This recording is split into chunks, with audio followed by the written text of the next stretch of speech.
안녕하세요. 온라인 건물주입니다. 요즘 전세 사기니 깡통 전세니 하는 기사가 많이 나오고 있습니다. 사실 이런 기사가 나와도 그냥 그런가 보다 흘려 듣는 분도 계실 거고 막연하게 걱정은 하나 제대로 알아보지 않는 분도 있습니다. 막상 경매나 공매 넘어가는 분들의 사연을 들어보면 정말 피눈물 흘리는 경우가 많습니다. 오늘은 어떻게 전세 사기가 이루어지는지 낱낱이 알려드리겠습니다. 자, 시작하겠습니다.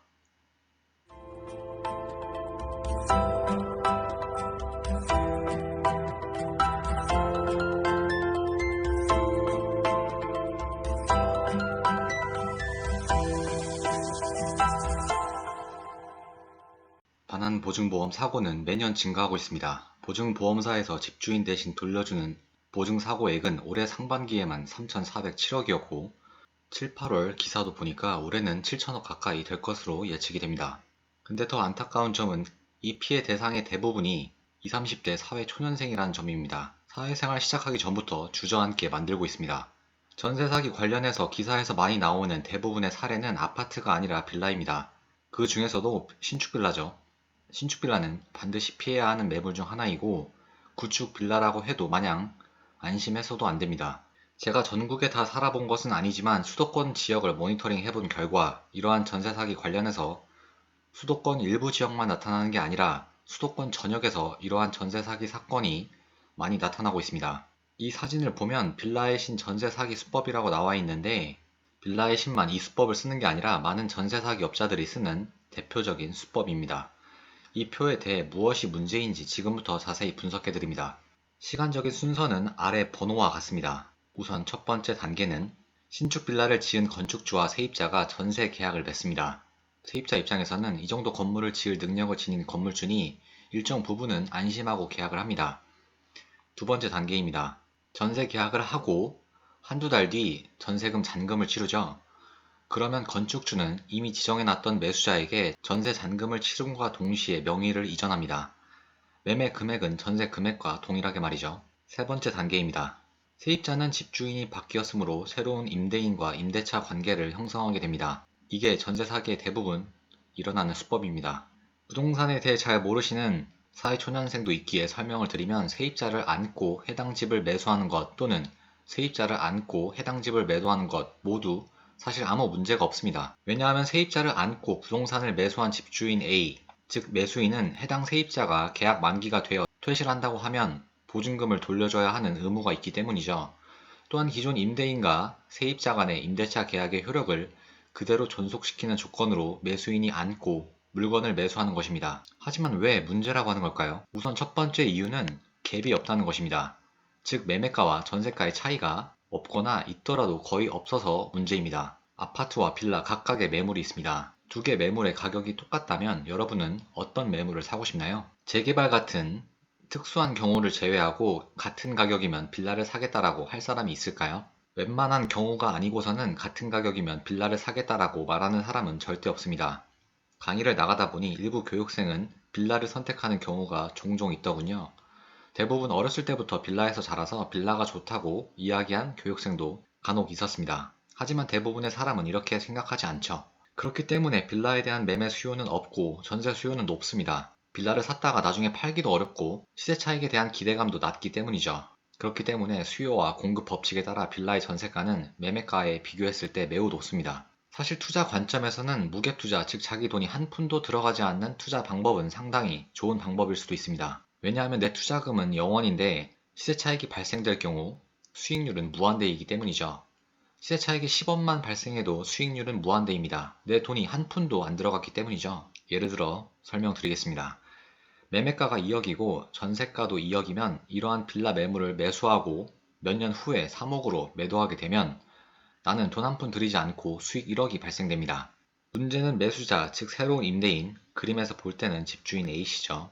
이 집주인 A씨는 재무 건전성이 좋은 사람일 수도 또는 최악일 수도 있습니다. 즉 집주인 A씨가 돈 많은 사람일 수도 있고 돈이 한 푼도 없는 사람일 수도 있다는 것입니다. 이러한 집주인 A씨의 재무 건전성을 등기부 등본만으로는 알기가 어렵습니다. 만약 새로운 임대인, 즉 집주인 A씨가 돈 1,000만 원도 없는 사람이라면 어떻게 될까요? 전세 만기가 되어 새로운 임차인을 구하지 못하면 여러분의 보증금을 돌려주지 못할 가능성이 매우 높습니다. 반대로 무갭이 아닌 경우, 즉 매매가와 전세가가 어느 정도 차이가 나면 어떨까요? 예를 들어 어떤 아파트의 매매가가 7억이고 전세가가 4억이면 그 집을 갭 투자한다고 하면 투자금 3억이 필요합니다. 집주인은 어찌되었든 3억의 돈을 투자해서 그 집을 샀고 3억의 돈이 있다는 것은 어느 정도 소득이나 자본이 있다는 것을 증빙하는 요소이기도 합니다. 전세가율 80% 이상, 깡통 전세로 경매 넘어간다, 이런 이야기도 물론 중요하지만 이러한 이야기를 하는 주된 포인트는 나의 전세금을 변제해줄 수 있는 재무 건전성이 집주인에게 있는지가 중요 포인트라는 점입니다. 그림과 같이 집주인 A씨가 건축주로부터 어떠한 신축 빌라 201호를 2억에 매수하고 이후 세입자와 임대차 계약을 전세 2억에 체결한다고 하면 이건 그래도 좀 깔끔합니다. 왜냐하면 집주인 A씨는 자기 돈 2억이 있기 때문에 해당 집 201호를 매수하고 임대를 준 것이므로 돈을 어느 정도 들고 있는 집주인이라는 것이 추정이 가능하죠. 다시 원래 그림으로 돌아오겠습니다. 여기서 두 번째 문제점은 명의를 넘겨받은 집주인 A씨가 바지사장이라는 점입니다. 즉 명의만 넘겨받고 실질적으로는 돈이 한 푼도 없는 집주인이라는 점이죠. 이 바지사장은 신용도가 최악인 노숙자일 수도 있고 사회초년생일 수도 있습니다. 이 바지사장들은 주로 급전이 필요한 사람들입니다. 500만원도 없어서 사채도 끌어쓰는 분일 수도 있고요. 또는 사회초년생이거나 기타 사회생활에 대해 아무것도 모르는 사람일 수도 있습니다. 이런 바지사장들에게 신축 빌라를 지은 건축주 등이 검은 제안을 하는 것입니다. 건축주가 바지사장들에게 이렇게 이야기합니다. 집을 매수하게 되면, 즉 명의를 넘겨받으면 한 채당 500만원을 줄게요. 할 사람? 그럼 이를 제안받은 노숙자는 집도 주고 돈도 준다고? 개꿀 아니야? 이렇게 생각할 수밖에 없죠. 노숙자는 당연히 저 하겠습니다. 한 채당 명의 이전받으면 500만원이니까 100채 넘겨받으면 5억을 주시는 건가요? 라고 건축주에게 물어봅니다. 이에 건축주는 그렇죠. 취등록세 다 지원해드리고 투자금 한 푼 들어가지 않습니다. 그리고 100채 넘겨받으면 당연히 5억 드립니다. 이렇게 이야기합니다. 이를 들은 노숙자는 개꿀, 집 100채 가지고 있는 자산가도 되고 현금 5억도 생기네 라고 좋아합니다. 하지만 여기서 문제점이 발생합니다. 집이 많아져서 좋다고 생각한 노숙자, 즉 바지사장은 부동산에 대해서는 사실 거의 전무할 정도로 아무것도 모르는 사람인 경우가 대부분이죠. 특히 세금 부분에서요. 전세나 월세를 살고 있는 세입자분들은 사실 부동산 관련해서 전혀 세금을 내지 않습니다. 하지만 집주인은 집을 소유함에 있어 각종 세금을 내게 됩니다. 집을 취득하게 되면 취득록세, 매년 부과되는 재산세도 있고 해당 집이 비싸면 종합부동산세를 내게 됩니다. 재산세와 종부세는 매년 냅니다. 또한 나중에 집을 팔게 될 경우 양도세를 내죠. 물론 시세 차익이 나야 양도세를 냅니다. 이와 별개로 집주인이 지역가입자라면 건강보험료 상승도 있고 월세를 받고 있을 경우 임대소득세도 내게 됩니다. 생각보다 지출되는 세금이 많습니다. 세금은 누진책입니다. 집은 많이 가지고 있을수록 세금도 기하급수적으로 증가합니다. 연봉이 1억인 사람과 연봉이 2천만 원인 사람의 세금이 똑같지 않은 것처럼 말이죠. 어찌되었든 집을 100채 가지고 있는 노숙자에게 국세청에서 연락이 옵니다. 집을 100채나 갖고 계시네요. 자산이 많은 사람이니까 종부세 30억 내십시오. 라고 연락이 옵니다. 아까도 이야기했지만 재산세와 종부세는 보유세로 매년 부과됩니다. 종부세 납부하는 사람은 국가에서 인정하는 부자라고 봐도 무방합니다. 어찌되었든 30억을 내라는 국세청의 연락을 받고 노숙자, 즉 바지 사장은 놀랄 수밖에 없습니다. 이런 세금 체계를 잘 모르는 임대인은 100% 무너질 수밖에 없습니다. 관건은 이렇게 엄청난 액수의 세금을 낼 수가 없어 세금을 체납하게 되어 해당 집이 공매로 넘어가게 되면 세입자가 했던 전입신고, 확정일자 다 필요 없습니다.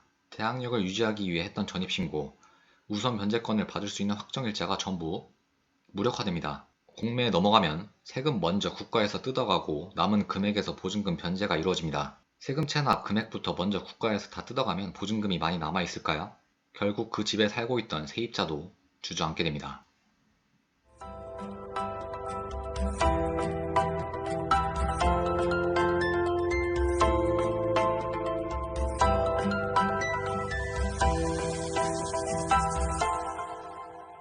전세 사기 예방법을 알려드리겠습니다. 첫 번째는 이자 지원입니다. 이자 지원 이야기가 나오면 걸러야 된다는 뜻입니다. 전세는 보통 2년 동안 살죠. 부동산 중개인이 여러분들에게 2년 사는 동안 발생하는 전세자금 대출 이자를 지원해드립니다. 이렇게 이야기합니다. 세입자 입장에서는 궁금하죠. 아니 왜 전세자금 대출 이자를 지원해주는 거지? 그 이유를 설명해드리겠습니다. 아까 그림 다시 한번 보시죠. 건축주가 신축 빌라를 지었습니다. 4층짜리 신축 빌라를 지었다고 가정할게요. 모든 개개인은 자신의 물건이 비싼 값에 팔리길 원합니다. 이건 뭐 인간의 본성이니까 어쩔 수 없죠. 건축주가 건물을 짓고 나서 그 건물의 감정을 받아봤는데 예를 들어 201호의 감정가가 2억 5천만 원이 나왔습니다. 건축주 입장에서는 2억 5천보다 좀 더 높여서 팔고 싶은데 방법이 없을까라고 고민합니다. 여기서부터 꼼수가 시작됩니다. 아까 이야기한 거와 같이 빌라는 매매 수요보다 전세 수요가 높은 걸 활용하는 거죠. 그래서 신축 빌라의 전세가를 3억 5천만 원으로 책정을 하는 거죠. 감정가보다 1억 높게 전세가를 책정하는 것입니다. 전세가를 3억 5천에 세팅한 집주인은 일단 시장의 반응을 지켜봅니다. 깔끔하고 옵션도 좋지만 주변 시세에 비해서 전세 시세가 너무 비싸서 세입자가 안 들어와 걱정을 하게 됩니다. 공시를 오래 둘수록 투자금 회수가 안 되므로 건축주 입장에서도 마냥 이러한 상황을 지켜볼 수가 없습니다. 이 동네의 주변 빌라 전세 시세가 2억 5천이고 이 동네의 매물을 찾는 세입자들도 대부분 2억 5천 내외로 전세 매물을 찾습니다. 하지만 내가 지은 신축 빌라는 전세가가 3억 5천이니 세입자 입장에서는 1억의 현금이 추가로 있지 않는 이상 1억을 추가로 대출받아야 합니다. 이 1억에 대한 전세자금 대출 이자는 아래와 같습니다. 대출 금액 1억 곱하기 전세대출 금리 4%를 적용하고 2년의 기간 동안 대출 받는다면 전세자금 대출 이자가 800만 원입니다. 그럼 건축주는 아니 내가 이렇게 대출 이자까지 지원해주니 세입자 입장에서는 좋은 집을 저렴하게 구하는 것과 마찬가지 효과를 누리게 되니 개이득 아님? 라고 이야기를 하는 거죠. 근데 이렇게 이자를 실제로도 지원을 해주는데 전세가가 너무 높기 때문에 사람들이 무서워서 전세 계약이 잘 안 돼가지고 건축주의 고민은 계속됩니다. 임대인 입장에서는 중개인이 내 집에 손님을 많이 모셔오는 게 중요합니다. 어찌되었든 방을 눈으로 보아야 계약될 확률이 높기 때문이죠.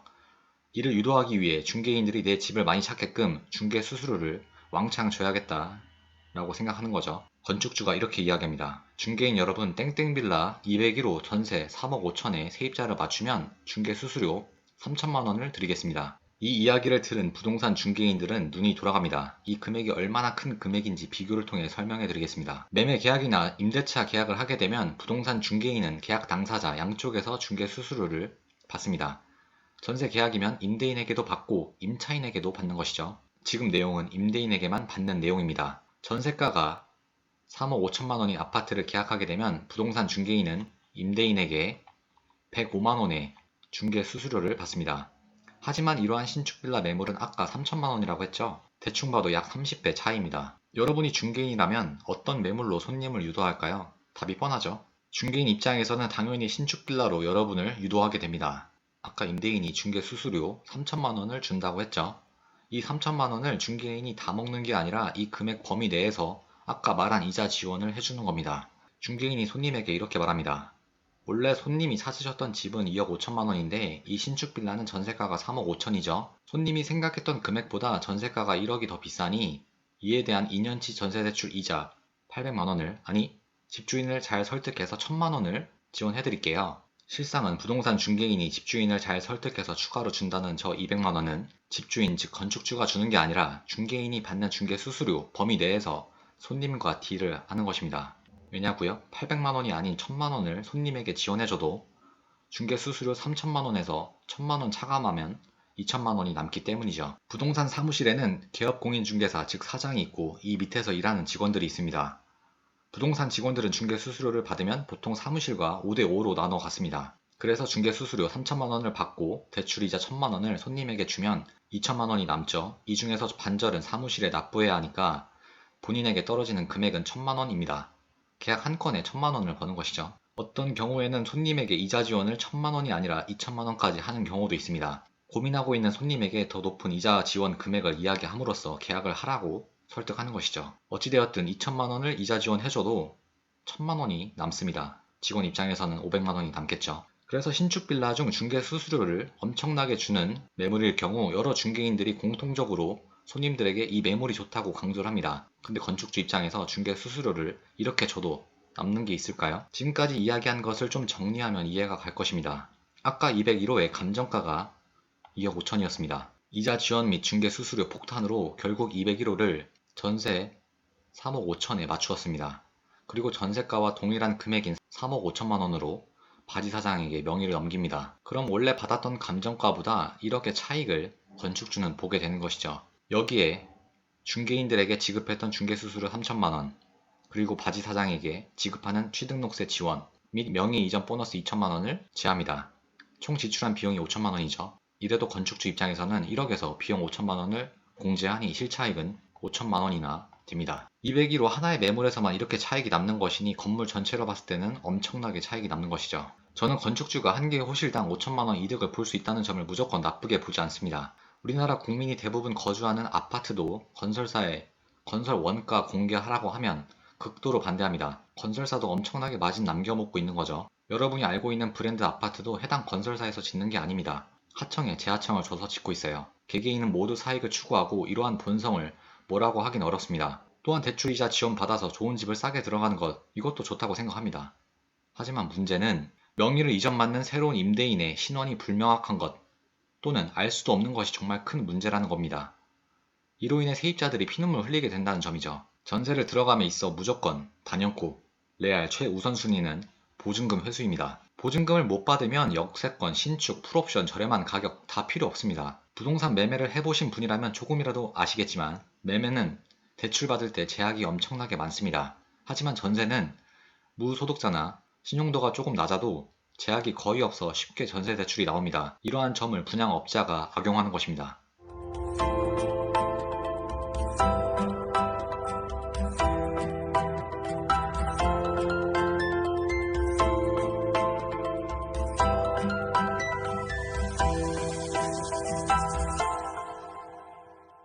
두 번째 전세 사기 예방법은 신탁 매물입니다. 신탁 매물도 걸러야 된다는 뜻입니다. 집을 살 때 올 현찰로 사는 사람은 거의 없습니다. 대부분 대출을 이용해서 집을 삽니다. 어떤 건축주가 100억짜리 집을 짓고 싶은데 내가 가지고 있는 돈은 10억밖에 없어서 고민입니다. 건축주에게 필요한 금액은 90억이죠. 은행에게 90억 대출 해줄 수 있냐고 물어보니까 은행은 해당 집 담보로 50억밖에 못 빌려준다고 합니다. 건축주는 방법이 없을지 고민합니다. 이에 신탁회사가 우린 90억 빌려줄 수 있다고 이야기를 합니다. 건축주는 당연히 좋아하죠. 하지만 신탁회사도 그냥 빌려주진 않습니다. 90억을 빌려드리는 동안 소유권은 신탁회사에 있다고 이야기를 합니다. 이 제안을 건축주도 승낙을 합니다. 결국 돈을 빌리는 개념은 비슷하나 은행에게 돈을 빌리는 근저당은 소유권이 그대로 집주인에게 있고 신탁은 소유권이 신탁회사에게 있다는 점이 다릅니다. 신탁 매물 관련된 기사도 많이 있는데요. 결론은 신탁 자산에 대해 주의하라는 개념입니다. 위탁자, 수탁자, 채무관계를 알아야 되고 소유권 개념이 얼마나 중요한지 알 수가 있습니다. 자세히 설명드릴게요. 부동산을 잘 모르는 사람은 그냥 등기부등본에 근저당, 즉 융자가 없으면 무조건 좋은 걸로 알고 있는 사람도 생각보다 엄청 많습니다. 등기부등본의 구성은 갑구, 을구로 구성되어 있습니다. 갑구는 소유권에 관한 사항이고 을구는 소유권 이외에 관한 사항에 대해 기재가 되어 있습니다. 소유권은 말 그대로 당연히 그 집의 주인이 누구인지에 대해 알려주고 소유권 이외는 마찬가지로 소유권 이외 권리 부분에 대해 기재를 합니다. 근저당, 즉 은행에서 돈을 빌리는 것은 당연히 소유권 이외의 권리 부분이므로 등기부 등본에서 을구에 기재가 됩니다. 실제 사진으로 보여드릴게요. 근저당 예시입니다. 보시면 을구죠. 옆에 소유권 이외의 권리에 관한 사항이라고 써 있습니다. 이 사람은 국민은행 여의도 지점에서 돈을 빌린 케이스입니다. 아까도 이야기했지만 요지는 근저당이나 신탁이나 돈을 똑같이 빌린 개념인데 신탁은 등기부 등본 을구에 나오지 않습니다. 왜냐고요? 아까 보셨던 그림입니다. 신탁회사가 돈을 많이 빌려주는 대신 소유권은 내 거, 즉 신탁회사 거라고 이야기를 했었죠. 즉 소유권 부분이기 때문에 을구가 아닌 갑구에 나옵니다. 이것도 사진으로 보여드릴게요. 보시면 갑구죠. 옆에 소유권에 관한 사항이라고 나와 있습니다. 아래 보시면 등기 원인에 신탁이라고 되어 있고 수탁자가 대한부동산 신탁으로 되어 있습니다. 즉 신탁 매물의 실주인은 집주인이 아니라 신탁회사라는 뜻입니다. 신탁회사의 동의를 받지 않고 집주인과 계약을 하게 되면 이상한 사람하고 계약을 하는 것과 똑같습니다. 해당 집이 마음에 들어 계약을 하러 부동산에 갔는데 집주인이 와 있었습니다. 집주인이 이렇게 이야기를 합니다. 내가 집주인이니까 전세금 나한테 보내면 돼요. 이렇게 이야기를 합니다. 신탁 원부를 확인하지 않는 등 채무관계를 잘 확인하지 않고 집주인에게 돈을 송금해버립니다. 악의를 품은 집주인은 전세금을 받고 잠적해버립니다. 이를 나중에 알게 된 세입자는 놀라죠. 나중에 채무관계를 알게 된 세입자는 신탁회사에 내 돈 돌려주라고 이야기를 합니다. 신탁회사는 아니 나한테 허락도 안 받고 계약을 했는데 내가 왜 물어줘야 되는 거지 라고 이야기를 합니다. 이후 난리가 나게 됩니다. 정말 웃긴 점은 중개인조차 신탁에 대한 기본 개념, 신탁 원부를 볼 줄 모르는 사람이 수두룩 빽빽하다는 점입니다. 신탁에 대해 안 좋은 경우만 이야기했지만 모든 신탁이 다 안 좋은 것은 아닙니다. 아파트 같은 경우 분양받으면 처음에 신탁사에서 진행하는 경우도 많습니다. 하지만 빌라 신탁은 진짜 조심해야 합니다. 특히 신축 빌라 신탁 매물이요. 애매하게 잘 모르겠으면 그냥 걸으시는 게 마음이 편합니다. 근데 정말 중요한 점은 제가 이야기한 것이 잘 이해가 안 가면 반복해서 이 영상을 들으시거나 스스로 공부를 꼭 하셔야 됩니다. 이해가 잘 안 가는데 그냥 넘어가거나 공부를 안 하게 되면 계속 누군가한테 당할 수밖에 없습니다. 내용을 줄인다고 줄였는데 또 이야기가 길어졌네요. 정말 이러한 피해를 안 입으셨으면 하는 마음에 주저리 떠는 것 같습니다. 이번 영상이 도움이 되셨으면 구독, 좋아요 부탁드릴게요. 알림도 꼭 해주시고요. 좋은 영상으로 계속 보답하겠습니다. 오늘도 긴 영상 시청해주셔서 감사합니다.